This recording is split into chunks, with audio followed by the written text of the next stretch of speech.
Today on Golf Destination, presented by Goslings of Bermuda, we visit a golf club that boasts the men's U.S. Mid-Amateur Champion in 2017 and now the 2018 Women's Mid-Amateur Champion. We'll take a look at the historic Massachusetts Mid-Amateur Championship, and we'll meet two high schoolers who got aces outside the classroom. We'll update you on the Goslings Invitational that is about to take place in Bermuda. Plus, we'll get an update from the Champions Tour event from Boca Raton. And a once-in-a-lifetime fall trip to a top 100 golf course. All that and more next.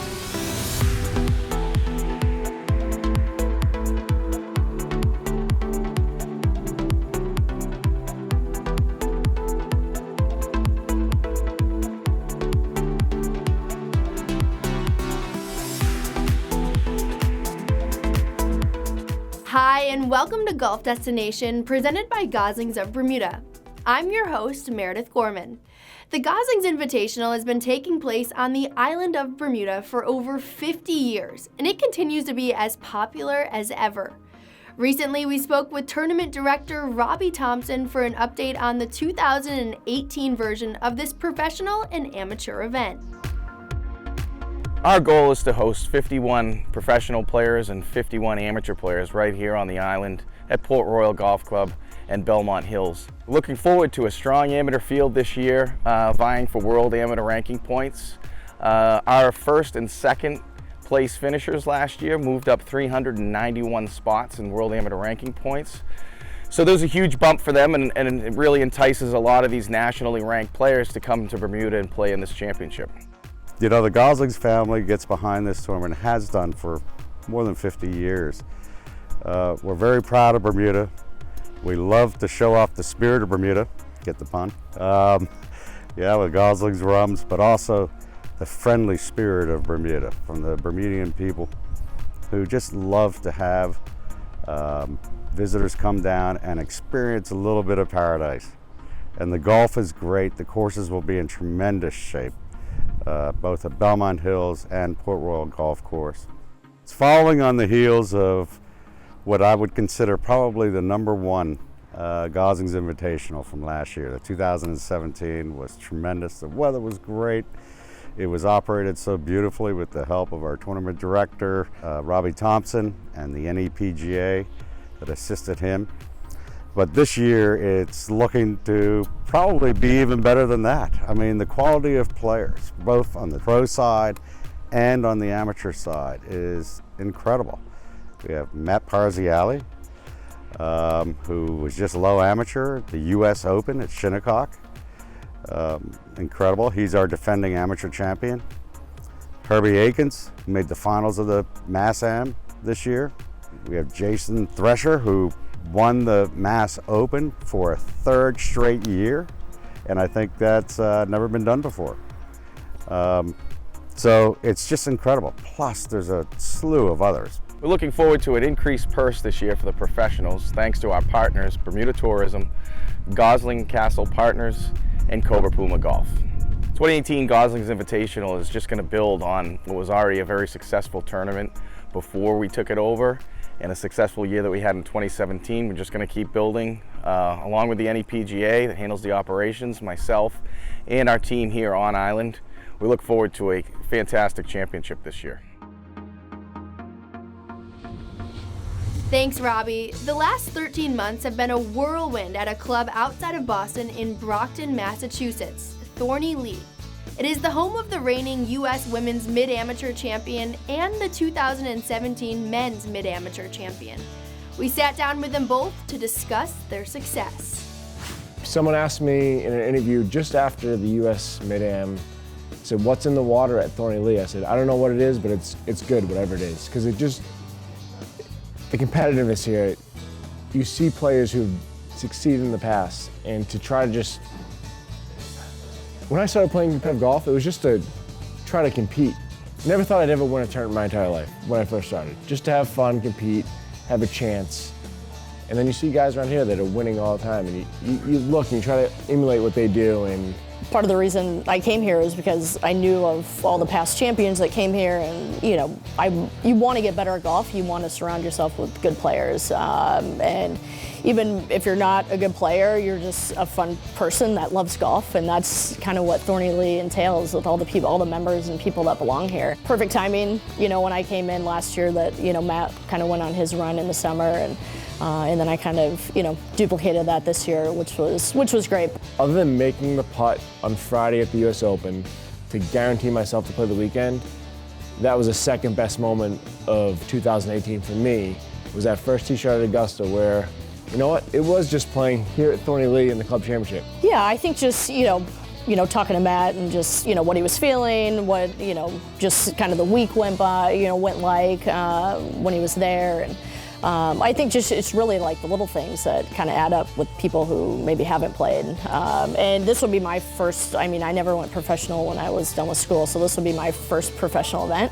And you get to play in your first professional event as a major. That's pretty good. So yeah, I'm looking forward to getting there and playing. Luckily, I'll get to play in the US 4-ball. That's like a month ahead of that. So get some rust hopefully knocked off and be able to play a few other tournaments. But yeah, I mean, it's nice to have Matt here and just to be, you know, a nice sounding board with what will go on that week. So I'd say this started a long time before Shannon and I came around. Right. This doesn't happen without the past players, not only national but local. And that's where I learned all this from. Some of the best players in the history of Massachusetts have come from Thorny Lee. And these are people I've looked up to since I've been 12 years old when I first joined here, started working in the bag room. You can't make it up. Congratulations to you both, Shannon and Matt. Next, we meet two high schoolers who got aces outside of the classroom, and we go to Boca Raton, Florida to talk about the Champions Tour when Golf Destination, presented by Goslings of Bermuda, continues. Golf Destination is brought to you in part by Goslings of Bermuda, the taste of Bermuda. The Preserve, New England's only four-season sporting community. Avidia Bank. Delta, keep climbing. Welcome back to Golf Destination, presented by Goslings of Bermuda. I'm Meredith Gorman. A hole-in-one is a rarity on the golf course, so when it happens twice in one day, that is something. We met two high schoolers who did it in a school match. So it was an important match. We were playing Milton that day. It was kind of towards the end of the season, and it was a league match, so it had significance in terms of getting us into the state championship. And I think we were down maybe 2 shots at that point, and so I got my hole-in-one, and that put us pretty much all square, and then Pete got his 2 holes later, so that put us up in the match, and we ended up winning, so it's pretty important. So it was the 4th hole. I had 152 yards, and it was a little bit into the wind, and it was a little bit wet out, so I knew the ball would probably spin a good amount. So I hit a knockdown 8-iron, and you know, it kind of stayed under the wind a little bit. I knew it was a good shot when I hit it, but I actually told it to sit. I thought it would just be a little bit too much, and it ended up catching the slope on the back of the green, and it spun back about 10 feet, a little bit to the right, and dropped right in. One of the other groups that came around, I was going to check in on them, see how they're doing. The first thing I was going to ask, did you hear about Sean's hole-in-one? Before I could say anything, one of the players comes up to me and says, did you hear about Pete's hole-in-one? We were playing in the same group, and then when he got it, you know, we went up for a chest bump, just all celebration, and then 2 holes later, I got one. It was kind of similar because we both spun them back right in, and we were just laughing. The competitors were also in shock because I think one kid said he never even saw a hole-in-one before, so for him to see 2 in one group is wild. The next day we played at the Bay State tournament at President's down in Quincy, and I happened to be with the Milton coach again. We were just kind of walking the grounds, making sure kids are getting off, and he just looks at his phone and a text and he said, the Newton kid did it again. This time on the 4th hole, it was downhill 170, and I hit a 6-iron, and I landed right past the hole and spun back and went in. And I was dumbfounded. I happened to bump into Pete after, and I said, you're getting quite a reputation. It's going to be hard for you to play golf and people expect you to make hole-in-ones every par 3. Great job, guys. Tournament director Ed Carboni has an impressive resume of tournaments that he has managed, including the WGC event at Doral and the 2017 US Senior Open. Ed is now running the Boca Raton Championship, and there is a lot of breaking news for this popular Champions Tour event. Welcome, everyone. My name is Steve Icardi. I'm the executive producer for the television show Golf Destination. And joining me via Skype from beautiful Boca Raton, Florida, Eddie Carboni, tournament director of the Boca Raton Championship. Thanks for joining us, Eddie. My pleasure, Stevie. Eddie, this is your second year at the Boca Raton Championship. Last year was kind of, you came straight off the heels of the U.S. Senior Open at Salem Country Club, where you were the tournament director as well. And it was kind of you had to make it really a community event, which you did successfully. Tell me a little bit about the Boca Raton Championship and what your plans are moving forward. Well, last year was great. Senior Open up in Boston, awesome place to be, Salem Country Club. And then had the good fortune to come down here and work with the good folks at the old course at Broken Sound, which is a great test of golf, one of the favorite golf courses of the PGA Tour Champions players. It's the first event of the year. This year will be February 4 through 10. And it's really a community partnership. We look forward to a new title sponsor that we've secured and will be announcing closer to the dates of the Boca Raton Championship. That'll be a 3-year partner, an entity that's been in this community for more than 20 years doing business, actually got its roots back in Boca Raton. So we're super excited about the partnership and continuing this wonderful community tradition down here in South Florida. With the new sponsor coming on and with the Boca Raton Championship, where's the best place to find you online to learn more information about tickets and sponsorships? Yeah, so BocaRatonChampionship.com is our website. We will remain the Boca Raton Championship right up until championship week, and then we'll unveil the new sponsor and the new look and feel for the championship at that time. On there, you can find out information about our Pro-Ams, which we still have some limited spots available. And then our tickets are very affordable. We basically are at $30 for a grounds ticket. Kids 18 and under get in free. And we even let some folks in Boca Raton, not that there's many of those folks down here, that are 70 and older, also get in free admission compliments of the city of Boca Raton to the Boca Raton Championship. Talk to me a little bit about the golf course itself. I mean, what kind of course, how would you best explain the course itself? Is it very demanding? Are the scores? Do guys make a lot of birdies? Is it tough? You tell me. I never played it. So the golf course, the old course at Broken Sound, is a Gene Bates design from the early 1970s. It was the first golf course to ever be built within an industrial park. So the interesting thing is there's no homes in the golf course. So unlike a lot of golf courses that have championships, really it's just about golf. It's a beautiful fast track, not a long golf course. Last year on PGA Tour Champions, we had 5 out of the top 30 holes for difficulty. Scoring, though, there's lots of birdie opportunities as well. The finish is particularly good where you've got probably the hardest hole in the golf course, playing into an east wind typically, is the 15th hole, par 4. Then a wonderful over water par 3, another tough par 4 on 17. And then 18 actually plays as it's par 5, but it plays on the shorter side. So 2 years ago when Scotty McCarron won, he made eagle. It's a great fan viewing course as well. We have about 5 greens right by the clubhouse, so you can bounce around and check out the 7th hole where the players often are driving that club with a 3-wood driver. And parking's super convenient, very cost effective. It's really a tremendous experience whether you want to watch golf or get a chance to play in one of these Pro-Ams. All right, well, Eddie, thanks for joining us, and we look forward to hear more from you from the Boca Raton Championship as the tournament draws closer. Thank you kindly. Thanks, Ed, and we look forward to hearing more from you in the coming weeks. Up next, we get a recap of the historic Massachusetts Mid-Amateur Championship, and spoiler alert, Shannon Johnson was involved, as Golf Destination, presented by Goslings of Bermuda, continues. Hi and welcome back, I'm Meredith Gorman.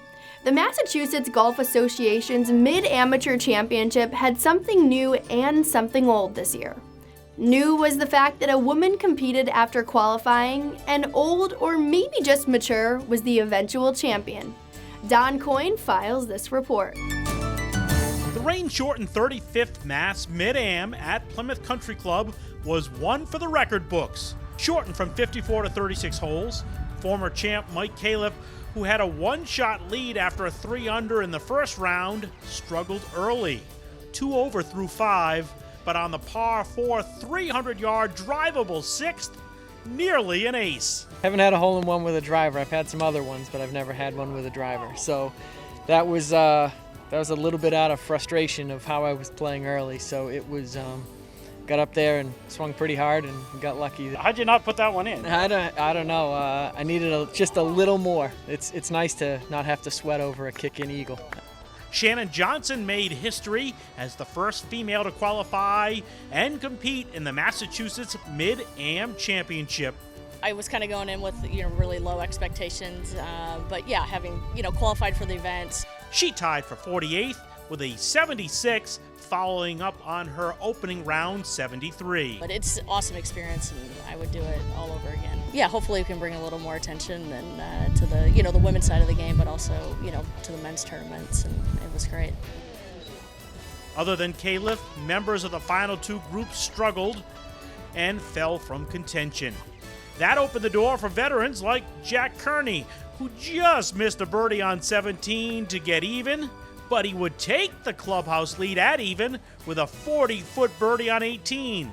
And 9-time Player of the Year and 9-time Mid-Am champ Frank Vanna Jr. was also even on 17. Vanna just missed a birdie on 17 and then on 18, so he tied Kearney at even in the clubhouse. I didn't know until the end. Mike just said, hey, keep playing well. Good things will happen, my caddy, and so I did, and he got done, and surprisingly, it was a nice surprise. Jack was even already as well. So that left it up to see how the struggling Califf would do. He dropped several shots to fall to even. It was a 3-way playoff starting on 18. Vanna to tee off first. it was nice to draw one and just get one in the fairway and feel good about that. His competition both struggled off the tee, and both had to scramble just to get bogeys on the hole, while Vanna stiffed his approach and needed a 2-putt to win his record 10th Mid-Am. Feels great. Oh, hey, I always say it's great to win. It's hard to win, and it's always fun and satisfying. I feel fortunate to have won a bunch of times. It's kind of nice to get off the 9 number. I had 9 of these, had 9 Player of the Years. It's nice maybe to get 10 now, but it's icing on the cake for sure. For Golf Destination, I'm Don Coyne reporting. Thanks, Don, and congratulations to Frank Vanna. You're not old, just very experienced. Still ahead, we'll take a look at a fall tradition for those lucky few, a trip to Fisher's Island Club in New York. Welcome back to Golf Destination, presented by Goslings of Bermuda. I'm your host, Meredith Gorman. Sometimes it's about the journey, but when you arrive at Fisher's Island Club, it is much more than that. Okay, well, here we are at Fisher's Island.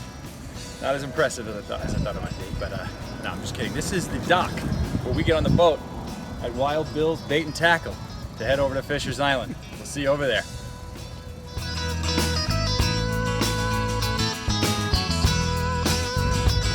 Years on boats and going to play golf. What is better than that, fella? So, things get better than this.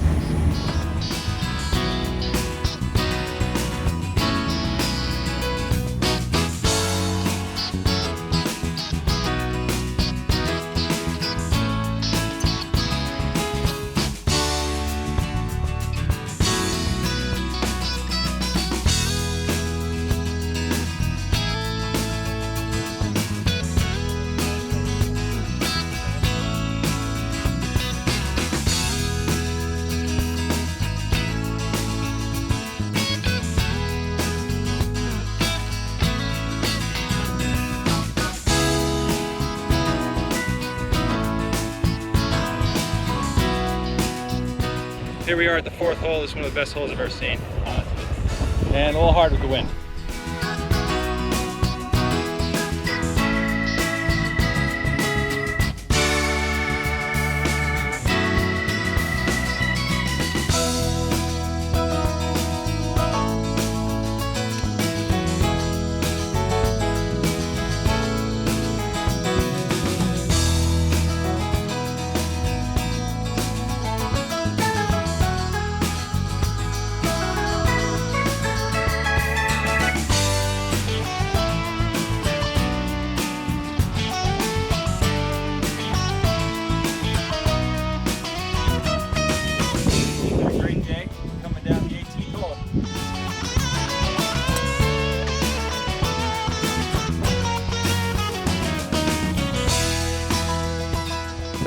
Fisher's Island was pretty good, huh? Fabulous. Hey Marcello, what do you think of Fisher's Island? Hey, how you doing? This place is awesome. Back to the boat. Gotta go catch our captain.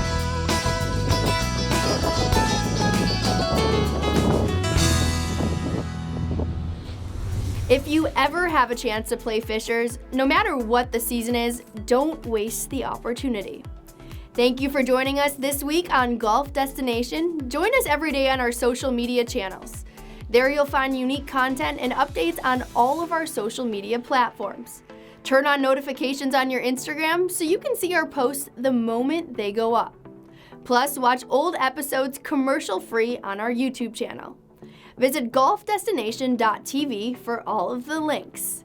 We hope you enjoyed the show, and don't forget to add us on your DVR or cloud library so you'll never miss an episode on NESN or Fox Sports Sun, even when you aren't at home. Thanks for joining us. For Golf Destination, I'm Meredith Gorman.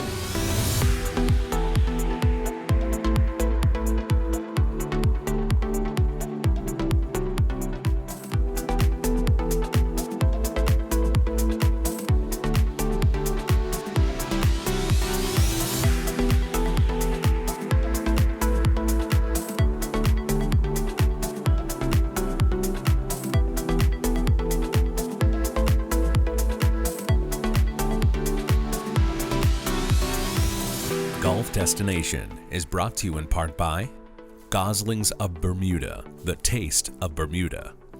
The Preserve, New England's only four-season sporting community. Avidia Bank. Delta, keep climbing. Presented by Sociable, original social media programming.